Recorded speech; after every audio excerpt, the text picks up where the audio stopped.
दोस्तों आज की इस वीडियो में हम उत्तराधिकार के ऊपर चर्चा करने वाले हैं, यानी कि इनहेरिटेंस के ऊपर।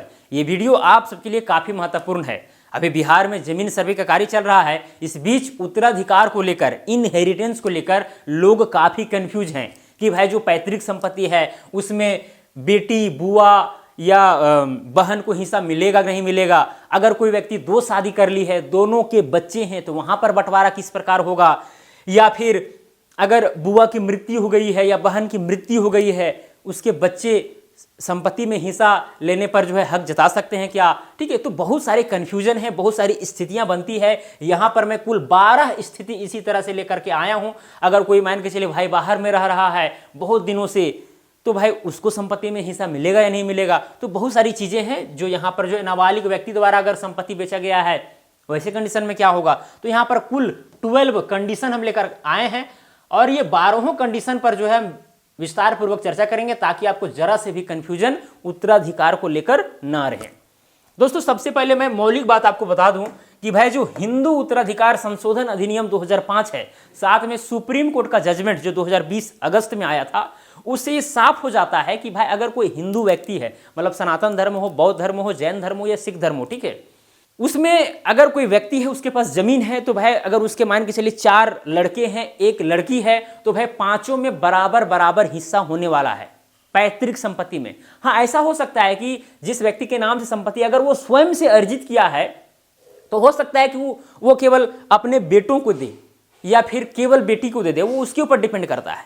लेकिन ऐसा नहीं है कि बेटी को स्व अर्जित संपत्ति पर हिस्सा नहीं, ऐसा बात नहीं है। सारा संपत्ति पर हिस्सा है, जिस तरह से बेटों का अधिकार होता है।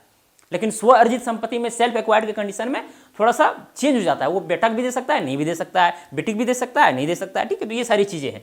चलिए खैर, तो मतलब बराबर बराबर हिस्सा सबको मिलता है। अब यहां पर चलिए एक कंडीशन के ऊपर हम चर्चा करते हैं कि भाई मौरूसी या पैतृक संपत्ति, जिसको हम एंसेस्शनल प्रॉपर्टी कहते हैं, में बेटी का हिस्सा नहीं देने पर उत्पन्न विवाद की स्थिति में अगर आप हिस्सा नहीं दिए, जो वंशावली तैयार हो रहा है, ठीक है, आप वंशावली में नाम तो दिखा दिए, लेकिन जो है आप हिस्सा नहीं दिए या फिर वंशावली में नाम दर्शा ही नहीं, अगर वहां पर जो है विवाद होता है, तो फिर क्या होगा। तो यहां पर देखिए, माननीय उच्चतम न्यायालय द्वारा पैतृक संपत्ति में बेटी को बराबर का हिस्सेदार माना गया है। बेटी को क्या किया गया है, बराबर का हिस्सेदार माना गया है। इस बात को आपको ध्यान में रखना है। थोड़ा सा यहां पर हम बड़ा कर दे रहे हैं ताकि आपको आसानी से दिखे सारा चीज। ठीक है, माननीय उच्चतम न्यायालय द्वारा पैतृक संपत्ति में बेटी को बराबर का हिस्सेदार माना गया। ये 2020 अगस्त में आया था फैसला। ठीक है, यदि खाता निर्माण के समय विवाद हो, जिसमें खाता बन रहा है, खाता खुल रहा है सभी किसानों का, उसमें अगर विवाद होता है, तो अविवादित, यानी विवाद को समाप्त करके अविवादित वंशावली के आधार पर मूल रैयतों के सभी वंशजों का खाता खुलेगा। मान के चलिए आप चुपे चोरी जो है सो भाई बेटों का नाम दर्शा दिए वंशावली में, ठीक है, बेटी का नाम वहां है ही नहीं, तो भाई चलिए आपका काम हो गया। ठीक है, आप किसी तरह से करवा लिए। हालांकि वो अगर वो बहन या बुआ बेटी जो भी है, बाद में अगर आपत्ति दर्ज करती कि नहीं मेरा भी हिस्सा था, इन लोगों ने जो है जालसाजी से हमको हिस्सा नहीं दिए, ठीक है, तो इस तरह से करेगी तो बाद में तो खैर पोल खुल ही जाएगा। लेकिन अगर आप काम कर भी लेते हैं तो चलिए ठीक है, कोई बात नहीं। अगर बहन या बेटी या बुआ जो हो, ठीक है, अगर आपत्ति नहीं करती है तो भाई आपका संपत्ति रहता ही है। लेकिन अगर विवाद होता है खाता खुलने के समय में ही, तो वैसे कंडीशन में भाई उस विवाद को निपटाना होगा। और जो रियल वाला वंशावली होगा, ठीक है, जिसमें पुत्र भी होंगे, पुत्रियां भी होंगी, सभी को बराबर हिस्सा मिलने वाला है, ऐसा अगर कंडीशन होता है, अविवादित स्थिति, तभी जो है सबके नाम से जो है, सभी वंशजों के नाम से जो है खाता खुलने वाला है। ठीक है, ये बात आपको समझ में आने चाहिए।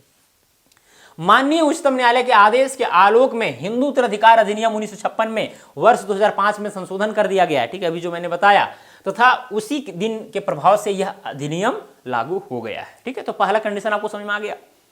विवाद रहेगा तो फिर आप कतई जो है सोचेंगे कि हम खाता खुलवा लिए हैं तो मेरा जमीन हो गया, ऐसा नहीं हो सकता है। ठीक है, वो कल हो करके जो है हिस्सा देना ही पड़ जाएगा। कुल मिलाकर के बात ये है। ओके, चलिए, और विवाद नहीं है तो भाई आप चलिए कि भाई आप अपने नाम से खाता खुलवा लिए, जब तक वो विवाद नहीं करेगी, ठीक है, जब तक वो आपत्ति नहीं करेगी, तब तक आपके पास आप सब कुछ कर रहे हैं, वैसा कोई दिक्कत होने वाला नहीं है। ठीक है, चलिए दूसरा कंडीशन यहां पर क्या है कि बुआ या बहन के संतान द्वारा पैतृक संपत्ति पर दावा करने की स्थिति में, अगर बुआ है या बहन है, उनकी मृत्यु हो चुकी है, ठीक है, या मृत्यु नहीं भी हुई है तो भी दावा कर सकते हैं उसके पुत्र या पुत्रियां, ठीक है। तो ऐसे कंडीशन में क्या होगा, माननीय उच्चतम न्यायालय द्वारा जो है पैतृक संपत्ति में बेटी को बराबर का हिस्सेदार माना गया है। यदि खाता निर्माण के समय विवाद हो तो अविवादित वंशावली के आधार पर मूल रहितों के सभी वंशजों का खाता खुलेगा।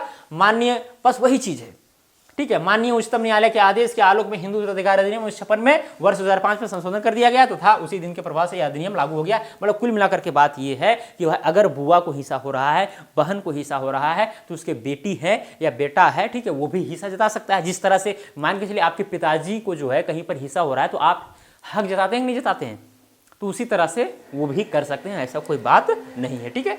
तीसरा कंडीशन देखिए यहां पर, किसी व्यक्ति या पत्नी के दो शादी तथा उनके संतानों के बीच उत्पन्न विवाद की स्थिति में, अगर कोई व्यक्ति है जो दो शादी कर ली है तो उस समय क्या होगा। तो यहां पर देखिए, किसी व्यक्ति के वैध या अवैध पत्नियों के संतान वैध होते हैं। एक पद ध्यान में आपको रखना है, देखिए दो शादी करना तो अवैध है, लेकिन मान के चलिए वो अवैध पत्नी भी है, लेकिन उससे जो उत्पन्न संतान होगा वो भी वैध होगा, वैलिड होगा। इस बात को आपको ध्यान में रखना है। जो वैध पत्नी है वह उससे जो संतान हुआ वो तो वैध होगा ही, लेकिन अवैध पत्नी से भी जो संतान होगा वो भी वैध होगा, हालांकि पत्नी अवैध है, ठीक है। इस बात को आपको ध्यान में रखना है। तो किसी व्यक्ति के वैध या अवैध पत्नियों के संतान वैध होते हैं। अगर उन संतानों के बीच बंटवारा नहीं है तो सभी संतानों अवैध पत्नी के संतानों सहित एवं उनके वैध पत्नी के नाम से संयुक्त खाता खुलेगा, ठीक है। जो वैध पत्नी है साथ में भाई अवैध पत्नी के जो संतान है, ठीक है, सबको संयुक्त रूप से जो है खाता खुलने वाला है। हालांकि अवैध पत्नी उसमें जो है से जुड़ेगी नहीं, लेकिन उनके संतान वैध होते हैं तो संतान, ठीक है, और वैध जो पत्नी है उनके संतान, ठीक है, और जो वैध पत्नी है उनके नाम से जो संयुक्त रूप से खाता खुलने वाला है। इस बात को आपको ध्यान में रखना है, ठीक है।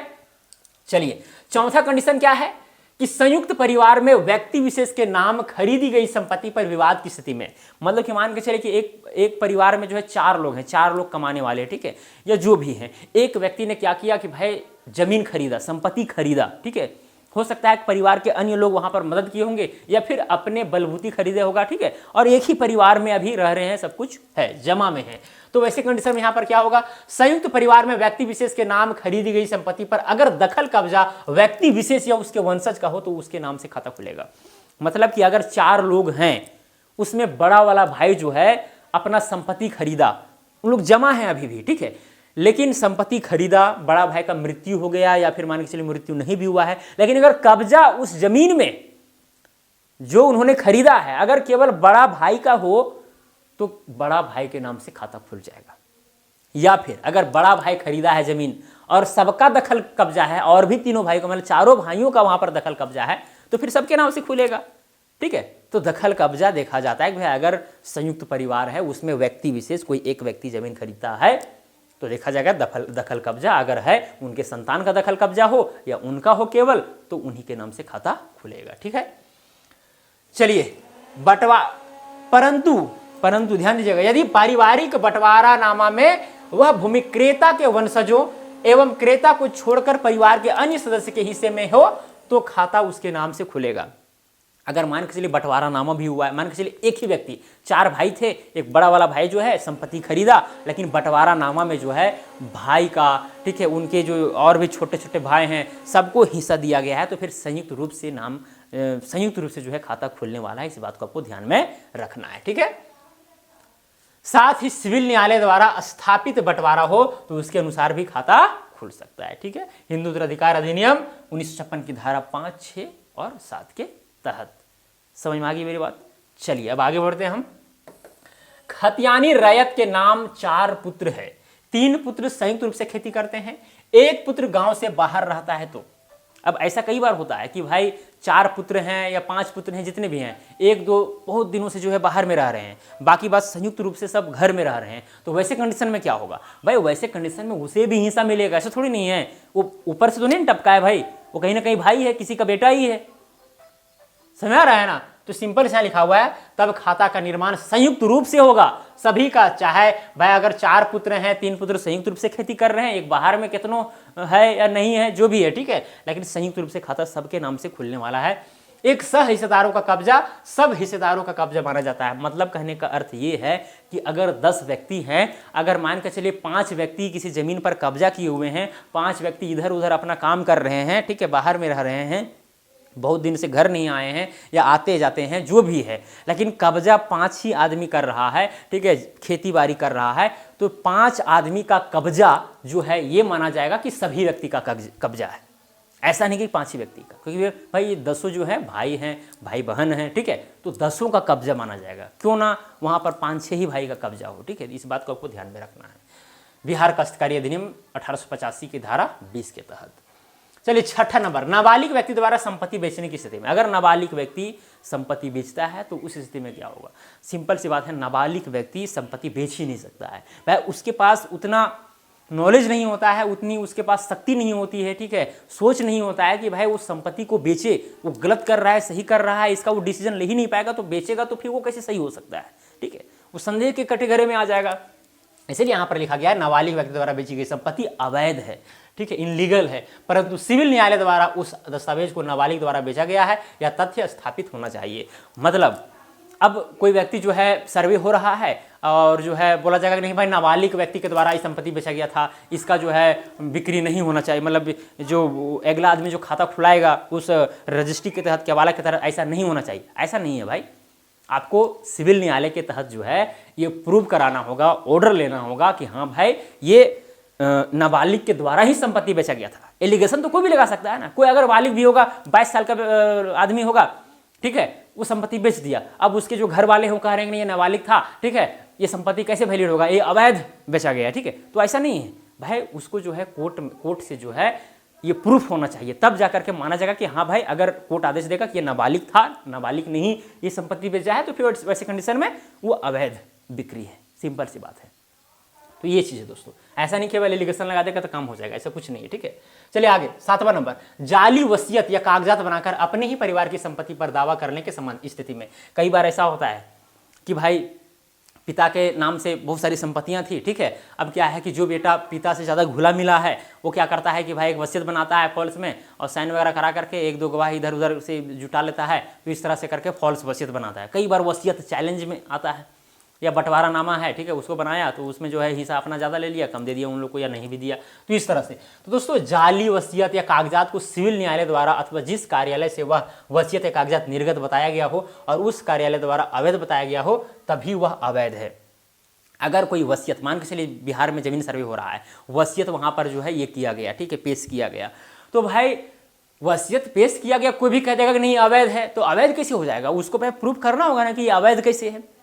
उसके लिए जो है या तो आप केस कीजिए या फिर भाई जहाँ पर रजिस्टर है वहाँ से आप पता कीजिए कि क्या है नहीं है, ठीक है। तो जब तक वो अवैध साबित नहीं हो जाता तब तक उसको अवैध आप कैसे कहिएगा? सिंपल सी बात है। किसी को भाई मान के चलिए मर्डर हुआ और आप झूठ मूठ का आरोप लगा रहे हैं कि भाई मर्डर इसी ने किया है, तो जब तक प्रूफ नहीं होता तब तक वो मर्डर किया कि नहीं किया कैसे पता चलेगा? तो उसी तरह से यहाँ पर है कि वो कागजात सही है कि गलत है, जब तक उस पर जाँच नहीं होगा, जब तक उस पर जो है ट्रायल नहीं चलेगा, तब तक कैसे पता चलेगा? सिंपल सी बात है। तो ये चीज़ है, ठीक है दोस्तों। चलिए अब देखिए, ऐसा भी हो सकता है कि भाई ज़मीन जो है सर्वे हो रहा है उसके बीच भी कई लोग फर्जी कागजात बना करके जमा करेंगे, भाई उसी समय जो है सो विवाद हो जाएगा, विवाद की स्थिति में जो है सो खाता खुलेगा ही नहीं, ठीक है, और खाता खुलेगा तो भाई जितने लोग हैं वहाँ पर सबके नाम से खुल जाएगा, तो ये चीज़ है। बाकी बस जिसमें फैसला आएगा उसके आधार पर चेंज हो जाएगा वहाँ पर।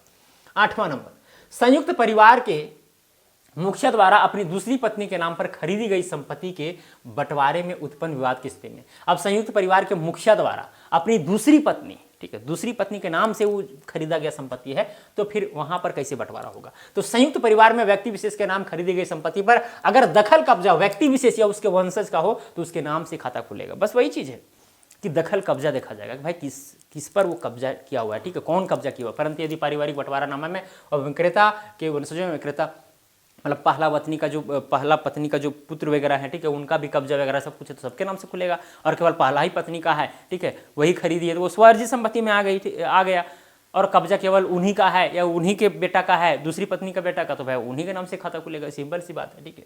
चलिए अब 9वां नंबर, संयुक्त परिवार में नावल्द व्यक्ति के हिस्सा पर परिवार के किसी एक व्यक्ति द्वारा अपना दावा करने की स्थिति में, अगर संयुक्त परिवार है और एक नावल्द व्यक्ति है, ठीक है, उनके वंशज नहीं है, उनके कोई भी वारिस नहीं है, तो उसके हिस्सा पर परिवार के किसी एक व्यक्ति द्वारा अगर दावा किया जाए कि भाई ये हिस्सा हमको मिलना चाहिए, उस भाई को मैंने बहुत सेवा किया, बहुत मेहनत किया, ये है, फलाना है, ढमका है, ठीक है, हमको हिस्सा मिलना चाहिए, तो उस स्थिति में क्या होगा, संयुक्त परिवार में नावल्द व्यक्ति के हिस्सा पर संयुक्त परिवार के सभी सदस्यों का बराबर का हिस्सा होगा। एक बात ध्यान दीजिएगा, अगर कोई नावल्द है, ठीक है, तो भाई उसका जो भी हिस्सा बन रहा है वो हिस्सा सभी हिस्सेदारों के बीच बंटवारा होगा। ऐसा नहीं कि केवल एक भाई ले सकता है दावा करके, ऐसा कुछ नहीं होता है, सभी को बराबर हिस्सा मिलेगा। परंतु अगर बंटवारा नामा में जो है संयुक्त परिवार के किसी एक या एक से अधिक सदस्य के नाम से नावल्द का हिस्सा दिखाता हो तो उसके नाम से खाता खुलेगा। अगर बंटवारा नामा हुआ है, किसी एक व्यक्ति को दिया गया है जमीन, तो फिर उसके नाम से खाता खुलेगा। ये चीज है। 10वां नंबर, मूल रैयत के दूर के रिश्तेदार से जमीन को लिखवाकर उक्त जमीन पर दावा करने की स्थिति में, मूल रैयत के दूर के रिश्तेदार, मतलब दूर का रिश्तेदार है, जमीन को लिखवाकर उक्त जमीन पर दावा करने, जब तक केवाला को सिविल न्यायालय द्वारा अवैध नहीं ठहराया जाता है उस केवाला को वैध माना जाएगा और खाता केवालाधारी के नाम से खुलेगा। एकदम सिंपल सी बात है भाई, दूर का सदस्य रहे, दूर का परिवार वाला रहे, या फिर परिवार का सदस्य ना हो, अपना रिश्तेदार का सदस्य ना हो, कोई दूसरा व्यक्ति खरीदा हो, केवाला अगर कराए, जब तक केवाला को, जब तक रजिस्ट्री कॉपी को अवैध साबित नहीं किया जाए तब तक ये माना जाएगा कि वो वैध है, वो वैलिड है, और उसी के नाम से जो खरीदा है उसी के नाम से खाता खुलने वाला है। ठीक है, तो ये वहम में ना रहे कि भाई मेरे रिश्तेदार था, ठीक है, बहला फुसला करके केवाला करा लिया, फलाना करा लिया, चिलाना करा लिया, हाँ भाई उसे अवैध घोषित करवाइए, तब जाकर के जो है हिस्सा मिलेगा, उसमें नहीं मिलेगा। ठीक है, चलिए अब 11 नंबर में, मूलतः दादा के नाम की भूमि कालांतर में पोता के नाम दाखिल खारिज होकर पोता द्वारा अपनी पत्नी के नाम के हवाला कर दिया गया हो, किंतु पिता या माता द्वारा उक्त भूमि पर दावा किया जा रहा हो तो क्या होगा। तो केवालाधारी के नाम खाता खुलेगा। जो भाई केवालाधारी है, अगर पत्नी के नाम से वो केवाला करा दिया है तो जो केवालाधारी है उसके नाम से खाता खुलेगा। यदि सिविल न्यायालय में कोई वाद हो तो कैफियत कॉलम में, एक कैफियत कॉलम होता है, ठीक है, खतियान में इस तथ्य को अंकित किया जाएगा कि भाई इस तरह का मामला है। ठीक है, अगर कोई भी कंफ्यूजन पाया जाता है, ज़्यादा कॉम्प्लिकेशन पाया जाता है तो फिर कैफियत वाला कॉलम में दर्शा दिया जाता है। ठीक है, 12 नंबर, पहली बीवी के मरने के बाद व्यक्ति विशेष द्वारा दूसरी शादी की गई। पहली बीवी मरी, दूसरी शादी की गई, दोनों पत्नी से दो लड़के हैं। ठीक है, लड़के द्वारा न्यायालय में बंटवारा वाद दाखिल किया गया। ठीक है, लड़के द्वारा बंटवारा के लिए वाद दाखिल किया, केस दाखिल किया गया। न्यायालय ने व्यक्ति विशेष यानी उस व्यक्ति का, उसकी दूसरी पत्नी, व्यक्ति विशेष, उसकी दूसरी पत्नी तथा चारों बच्चों को बराबर 1/6 हिस्सा दे दिया। व्यक्ति विशेष तथा उसकी दूसरी पत्नी की मृत्यु हो गई, ऐसी परिस्थिति में खाता किसके नाम से खुलेगा। तो भाई सिंपल सी बात है, जो व्यक्ति विशेष है, जो उसकी दूसरी पत्नी है, ठीक है, पहली पत्नी के जो दो पुत्र हैं, दूसरी पत्नी के जो 2 पुत्र हैं, तो दो पुत्र, 4 पुत्र हुए, एक व्यक्ति विशेष हुआ और एक उसकी दूसरी पत्नी, तो 6 व्यक्ति हुए। तो जो भी संपत्ति में हिस्सा है उसका 1/6 हिस्सा होने वाला है। इस बात को आपको ध्यान में रखना है। और मान के चलिए कि 1/6 हिस्सा हो गया, सबको बराबर हिस्सा मिल गया, व्यक्ति विशेष को, उसके दूसरी पत्नी को, और उनके जो 2 बच्चे हैं और 2 बच्चे जो पहली पत्नी का है। ठीक है, सबको बराबर मिल गया। लेकिन अगर उस व्यक्ति का और साथ में उसकी दूसरी पत्नी का अगर मृत्यु हो जाता है तो भाई वहां पर जो हिस्सा मिला था दोनों को, ठीक है, 1/6 हिस्सा करके, तो भाई वो हिस्सा किसको मिलेगा। तो फिर वो चारों पुत्रों में जो है बराबर रूप से बंटवारा होगा। वही चीज यहाँ पर लिखा हुआ है। न्यायालय के आदेश के अनुसार जो भूमि लड़कों को प्राप्त है कि अतिरिक्त पिता एवं माता के द्वितीय पत्नी की भूमि सभी लड़कों में बराबर मानकर खाता खोला जाएगा। ठीक है, यदि किसी न्यायालय में वाद ना हो, केस ना हो और कोई स्थगन आदेश ना हो तो, ठीक है, अगर केस वगैरह हो चल रहा है, ठीक है, तो फिर उसका अलग कंडीशन है, कैफियत कॉलम में उस चीज को दर्शा दिया जाएगा। ठीक है, तो दोस्तों मुझे उम्मीद है कि यहाँ पर मैंने 12 कंडीशन पर चर्चा किया। ठीक है, और 12 कंडीशन से बहुत हद तक जो है क्लियर हो गया होगा कि भाई उत्तराधिकार के रूप में किसे रखा जाए, आखिरकार कौन होगा उत्तराधिकार, कौन होगा इनहेरिटेंस, कौन होगा वारिस, किसको मिलने वाला है संपत्ति। ठीक है, पता चल गया होगा बहुत हद तक। हो सकता है एक आप पॉइंट छूट गया होगा, आप कमेंट करके बता सकते हैं, मैं जवाब देने का प्रयास करूंगा। ठीक है, और अगर पूरा तरह से वीडियो समझ में नहीं आया तो एक बार और देख लीजिए, समझ में पूरी आ जाएगा। चलिए आज के लिए नहीं, अब मिलेंगे अगला वीडियो में। जय हिंद, वंदे मातरम।